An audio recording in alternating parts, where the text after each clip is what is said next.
No പറയാൻ ബുദ്ധിമുട്ടുള്ള ഒരാളാണോ നിങ്ങള്? പ്രോപ്പറായിട്ട് കമ്മ്യൂണിക്കേറ്റ് ചെയ്യാൻ പറ്റാന്ന് പറയുന്നത് ഒരു ഇമ്പോർട്ടന്റ് ആയിട്ടുള്ള കാര്യമാണല്ലേ? സൈക്കോളജിക്കലി 3 രീതിയിൽ നമുക്ക് കമ്മ്യൂണിക്കേറ്റ് ചെയ്യാം. ഒന്നാമതായി മറ്റുള്ളവർ എന്താണോ പറയുന്നത് അതേപോലെ തന്നെ നമ്മൾ കേൾക്കുക.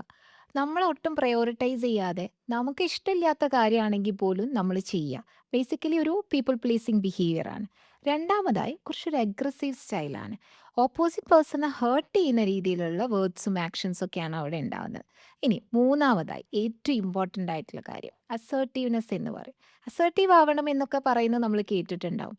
ഇവിടെ നമ്മൾ നമ്മളെയും പ്രയോറിറ്റൈസ് ചെയ്യുന്നുണ്ട്. At the same time opposite പേഴ്സണെ റെസ്പെക്ട് ചെയ്ത് അണ്ടർസ്റ്റാൻഡ് ചെയ്തിട്ടായിരിക്കും നമ്മൾ ബിഹേവ് ചെയ്യുന്നത്. അവിടെ നമ്മൾ നോ എന്ന് പറയുകയാണെങ്കിൽ ഒരിക്കലും അത് ഓപ്പോസിറ്റ് പേഴ്സണിനെ റെസ്പെക്ട് ചെയ്യാതിരിക്കുകയോ അവരെ റിജക്റ്റ് ചെയ്യുക എന്നുള്ള അർത്ഥമല്ല.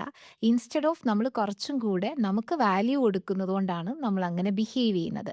സോ നിങ്ങൾ അനലൈസ് ചെയ്യുക ഈ മൂന്നിൽ ഏതാണ് നിങ്ങളെന്ന്.